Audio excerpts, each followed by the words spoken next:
அஸ்ஸலாமு அலைக்கும் வரஹ்மத்துல்லாஹி தஆலா பரகாத்துஹு.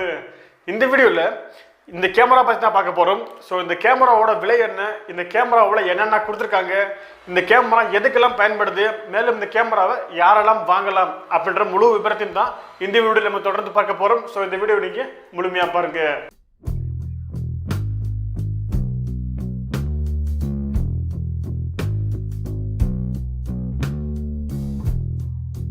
நீங்க இதுவரையும் நம்ம சேனலை சப்ஸ்கிரைப் பண்ணலாம் அப்படின்னா இப்பவே கீழே இருக்கக்கூடிய ரெட் கலர் பட்டனை பிரஸ் பண்ணி சப்ஸ்கிரைப் பண்ணிக்கோங்க.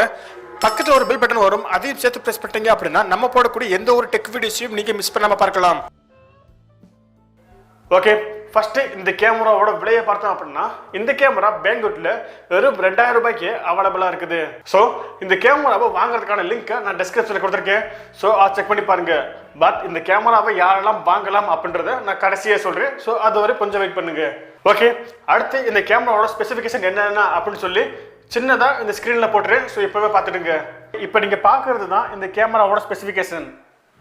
இந்த கேமராவை பார்த்தோம் அப்படின்னா 16 MP கொடுத்துருக்கா சொல்றாங்க. ஸோ இதை பத்தி நான் கடைசியா சொல்றேன். அதுக்கு முன்னாடி வழக்கம் போல எல்லா கேமராவில் இருக்கக்கூடிய ஆப்ஷன் ஃபிளாஷ் இருக்குது. அதே போல 32 GB வரை மெமரி கார்டு போட்டுக்கிற முடியும். அது மட்டும் இல்லாமல் மேலே பார்த்தோம் அப்படின்னா zoom in zoom out button இருக்குது. அதே போல நீங்க டைரக்டா ஆடியோவை மைக் மூலியமா ரெக்கார்ட் பண்றதுக்காக ஆடியோ ஜாக்கும் கொடுத்துருக்காங்க. ஸோ அது பக்கத்தில் டேட்டா கேபிள் மூலியமா ஃபைல் ட்ரான்ஸ்ஃபர் பண்றதுக்கு டேட்டா கேபிள் ஆப்ஷனும் இதில் இருக்குது. ஓகே, மற்றபடி மற்ற பேசிக் கேமரா இருக்கக்கூடிய அந்த ஆப்ஷன் எல்லாமே இந்த கேமராலும் இருக்குது. பட் இந்த கேமராவில் 16 MP சொல்லியிருக்காங்க. ஆனால் நம்ம யூஸ் பண்ணி பார்த்ததில்ல.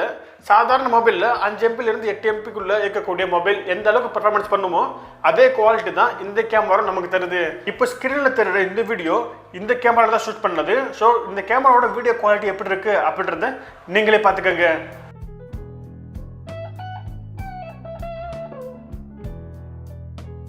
ஓகே, அவ்வளோதான். ஸோ அப்போவே சொன்ன மாதிரி தான் மற்றபடி எல்லா பேசிக் கேமரா இருக்கக்கூடிய ஆப்ஷன் எல்லாமே இந்த கேமராவும் இருக்குது. ஓகே, இப்போ இந்த கேமராவை யாரெல்லாம் வாங்கலாம் அப்படின்றத பார்த்துடலாம். நீங்கள் ஒரு யூடியூபராக இருந்தாலும் சரி, இல்லை ஷார்ட் ஃபிலிம் எடுக்கக்கூடிய டேரக்டராக இருந்தாலும் சரி, நீங்கள் அவுட்டோரில் போய் ஒரு வீடியோவை ஷூட் பண்ணுறீங்க அப்படின்னா அதுக்கு கண்டிப்பாக ஒரு DSLR கேமரா தேவைப்படும். ஆனால் அந்த DSLR கேமரா வாங்குறதுக்கு 40,000 ரூபாய், 50,000 ரூபாய், ஏன் 1 லட்ச ரூபா கூட போகலாம். ஸோ அந்த அளவுக்கு உங்கள்கிட்ட பட்ஜெட் இருக்காது. அப்படின்ற பட்சத்தில் நீங்கள் கண்டிப்பாக உங்களுடைய மொபைல் கேமரா தான் யூஸ் பண்ணுவீங்க. ஸோ உங்கள் மொபைல் கேமராவை நீங்கள் யூஸ் பண்ணி வீடியோ எடுக்கும்போது பார்க்குறவங்க உங்களை ஒரு மாதிரி நினைப்பாங்க. அப்படி இல்லாட்டி மேக்ஸிமம் இடத்துல மொபைல் கேமரா கொண்டு பண்ணீங்க அப்படின்னா வீடியோ எடுக்க அலோவ் பண்ண மாட்டாங்க. ஸோ அப்படின்ற பட்சத்தில் நீங்கள் இந்த கேமரா வாங்கினீங்க அப்படின்னா ஜஸ்ட் ஒரு ஷோக்காக அந்த கேமரா யூஸ் பண்ணிக்கோங்க. மற்றபடி நீங்கள் உங்கள் மொபைலுக்கு அங்கேயும் ஷூட் பண்ணிக்க முடியும். ஓகே, ஜஸ்ட் ஒரு ஷோக்காக மட்டும் ஒரு கேமரா வேணும்னு வச்சிங்க அப்படின்னா இந்த கேமரா கண்டிப்பாக உங்களுக்கு ஒருத்தான கேமராவாக இருக்கும். ஸோ மற்றவங்களுக்கு இந்த கேமரா சரிப்பட்டு வராது. ஓகே, அவ்வளோதான். இந்த கேமராவை நீங்கள் வாங்குவீங்களா மாட்டீங்களா அப்படின்றத கீழே கமெண்ட் செக்ஷனில் எங்களுக்கு தெரியப்படுத்துங்க. இந்த வீடியோ உங்களுக்கு பிடிச்சிருச்சு அப்படின்னா இந்த வீடியோக்கு ஒரு லைக் கொடுத்துட்டு இந்த வீடியோ மறக்காம உங்கள் ஃப்ரெண்ட்ஸ் கூட ஷேர் பண்ணுங்க. இதே போல் பெஸ்ட் அன்பாக்சிங் மற்றும் டெக்ஸ்ட் சம்பந்தப்பட்ட அனைத்து விஷயங்களும் தெரிஞ்சுக்கிறதுக்காக நம்ம சேனல் சப்ஸ்கிரைப் பண்ணிட்டு பக்கத்தில் வர பெல் பட்டனையும் அழுத்துருங்க. என்ன நீங்கள் பர்சனலாக கான்டாக்ட் பண்ணி வச்சிங்க அப்படின்னா கீழே என்னோட ஃபேஸ்புக், ட்விட்டர், இன்ஸ்டாகிராம் லிங்க் கொடுத்துருக்கேன். அது மூலமா கூட நீங்கள் என்ன பர்சனலாக கான்டாக்ட் பண்ணி பேசிக்கலாம். இதே போல் மற்றொரு பயனுள்ள வீடியோ சந்திக்கும் வரை உங்கள்கிட்ட விடைபெறுவது நான் உங்கள் அமீர். அஸ்ஸலாமு அலைக்கும் வரஹ்மத்துல்லாஹி தஆலா பரகாத்துஹு.